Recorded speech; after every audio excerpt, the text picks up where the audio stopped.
আসসালামু আলাইকুম। হ্যালো বন্ধুরা, কেমন আছেন? আশা করি ভালো আছেন। আজকে আপনাদের এমন একটি বিষয় জানাবো, খুবই গুরুত্বপূর্ণ।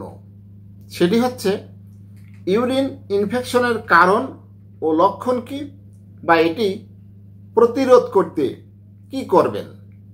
খুবই গুরুত্বপূর্ণ। এই ইউরিন ইনফেকশন আমরা অনেকেই ভুগে থাকি। বর্তমান সময়ে ইউরিন ইনফেকশন খুবই পরিচিত একটি রোগ।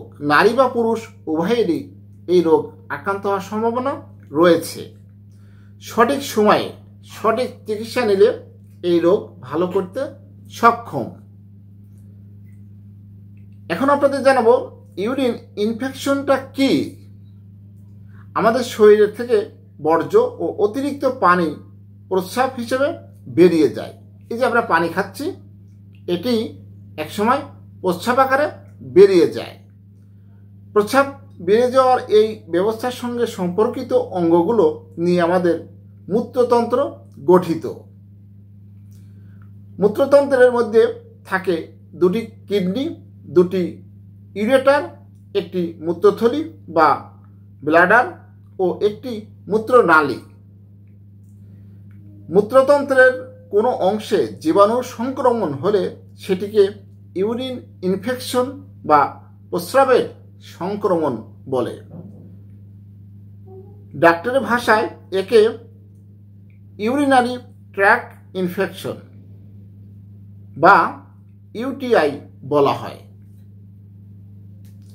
ইউরিন ইনফেকশনের লক্ষণটা কি, এটা আমাদের জানা প্রয়োজন। ইউরিন ইনফেকশনের অনেকগুলো লক্ষণ রয়েছে।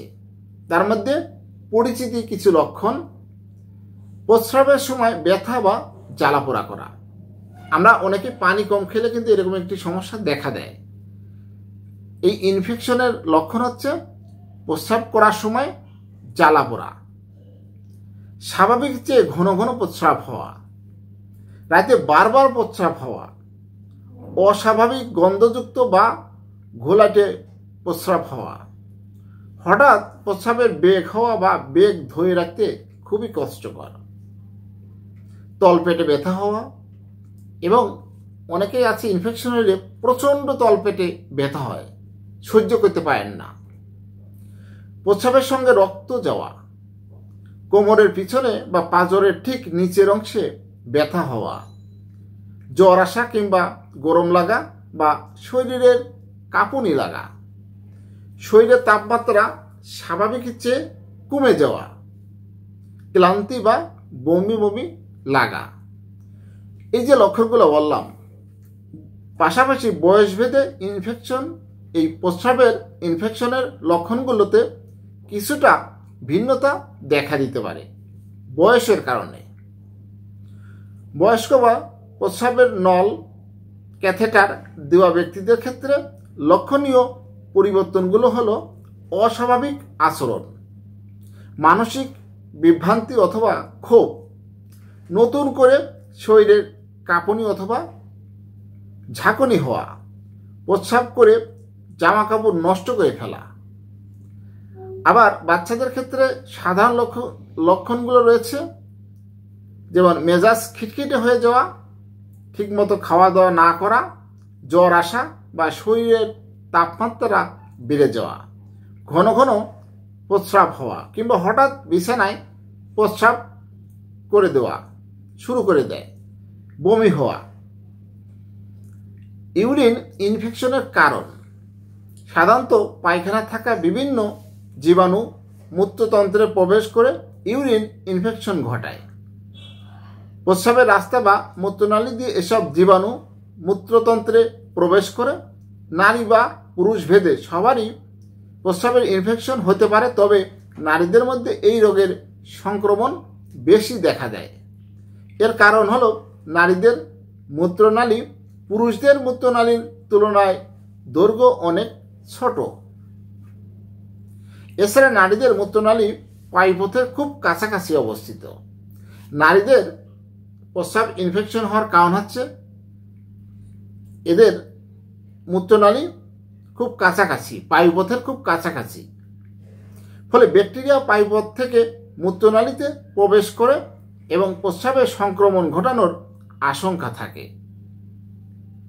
যেসব কারণে ইউরিন ইনফেকশনের আশঙ্কা বেড়ে যায়: পর্যাপ্ত পানি পান না করা, মূত্রতন্ত্রের স্বাভাবিক প্রবাহের বাধা সৃষ্টি করে এমন রোগ হয়, যেমন কিডনিতে পাথর হওয়া, যৌনাঙ্গ পরিষ্কার ও শুকনো না রাখলে, যে কোনো রোগ প্রতিরোধ ক্ষমতা কমে গেলে, যেমন টাইপ 2 ডায়াবেটিস অথবা HIV আক্রান্ত হলে, এরকম সমস্যা হলে, মূত্রথলি পুরোপুরি খালি করতে বাধা সৃষ্টি করে এমন রোগ হলে, যেমন পুরুষদের প্রোস্টেট গ্রন্থি বড় হয়ে যাওয়া, শিশুদের কোষ্ঠকাঠিন্য অথবা স্নায়ুতন্ত্রের কোনো অসুখ হলে, মাসিক চিরতরে বন্ধ হয়ে গেলে এই ঘটনাকে মেনোপজ বলা হয়। এক্ষেত্রে ইস্ট্রোজেন নামক হরমোন কমে যাওয়ার সংক্রমণ প্রবণতা বেড়ে যায়।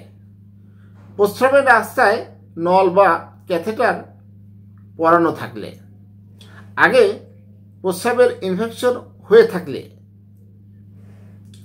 ইউরিন ইনফেকশনের প্রতিরোধের করণীয়টা কি, এটা কিন্তু আমাদের জানা প্রয়োজন। প্রস্রাবের ইনফেকশন সবসময় প্রতিরোধ করা সম্ভব না হলেও কিছু নিয়ম মেনে চললে ইনফেকশন হওয়ার প্রবণতা কমিয়ে আনা যায় বা সম্ভব। যা করবেন: টয়লেট টিস্যু ব্যবহারের সময় সামনে থেকে পিছিয়ে পরিষ্কার করবেন। যৌনাঙ্গ শুকনো বা পরিষ্কার রাখুন। প্রচুর পরিমাণ বিশুদ্ধ পানি পান করুন। দৈনিক কমপক্ষে 6 থেকে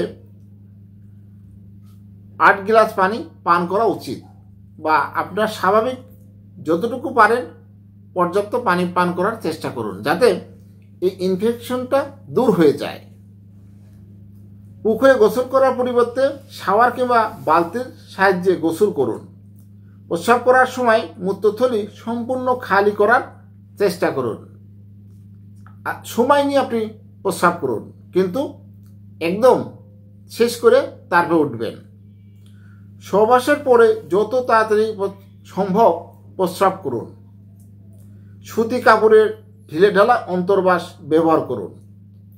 1 থেকে 3 বছর বয়সী বাচ্চার ডাইপার বা কাপড়ের ন্যাপি নিয়মিত পরিবর্তন করুন। যা করবেন না: প্রস্রাবের বেগ আসলে তা ধরে রাখবেন না। প্রস্রাব করার সময় তাড়াহুড়ো করবেন না। যৌনাঙ্গে সুগন্ধি সাবান ব্যবহার করবেন না। আটশাট পায়জামা পরবেন না। চিনিযুক্ত খাবার ও পানীয় খাবার খাবেন না। এগুলো জীবাণু বেড়ে যেতে সাহায্য করে। হ্যালো বন্ধুরা, সর্বোপরি আপনার কোনো কাজে আসছে না, তাহলে অবশ্যই দ্রুত একজন বিশেষজ্ঞ চিকিৎসকের পরামর্শ নেবেন। তার মতামত ইউরিন টেস্ট করবেন। সে ইউরিন টেস্ট দেখে আপনার কি করলে আপনার শরীর ভালো থাকবে, ইউরিন ইনফেকশন দূর হবে, সেই চিকিৎসা নেবেন। অবশ্যই ভালো একজন বিশেষজ্ঞ ডাক্তার দেখাবেন। এভাবে আমরা সুস্থ থাকতে পারি, ভালো থাকতে পারি। জানানোর চেষ্টা করেছি, আশা করি আপনারা বুঝতে পেরেছেন। আমার এই ভিডিওটি যদি ভালো লাগে, নতুন নতুন ভিডিও পেতে আমার এই চ্যানেলটি এখনই সাবস্ক্রাইব করে রাখুন, লাইক, কমেন্ট, শেয়ার করুন। সবাই সুস্থ থাকুন। আজকের মতো বিদায় নিচ্ছি। ভালো থাকবেন। আল্লাহ হাফেজ।